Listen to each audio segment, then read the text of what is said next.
1 ঘন্টা কেউ যদি আল্লাহর সৃষ্টি নিয়ে চিন্তা করে, সেটা সারা রাত তাহাজ্জুদের সালাত অফার করার চেয়ে উত্তম।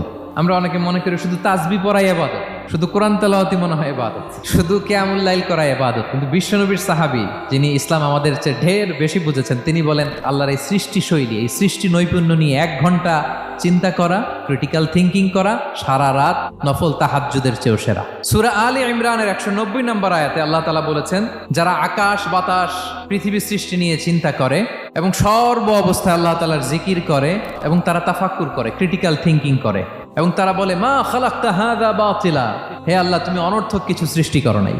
মনে রাখবেন, এই পৃথিবীতে আল্লাহ তাআলা অনর্থক কোনো কিছু সৃষ্টি করে নাই, করেছে যেটাই সৃষ্টি করেছে এর মধ্যে মানব কল্যাণ আছে না নাই? আল্লাহ তাআলা আমাদের জন্য কল্যাণ রেখেছেন। এবং এই আয়াত যখন নাজিল হল, বিষ্ণু ঈসা ইসলাম বললেন ওয়াইলুন লিমান কারাআহা ওয়া লাম ইয়াতাফাক্কার ফিহা, ধ্বংস তাদের জন্য যারা এই আয়াত তেলাওয়াত করে কিন্তু এই আয়াত নিয়ে চিন্তা করে না, গবেষণা করে না।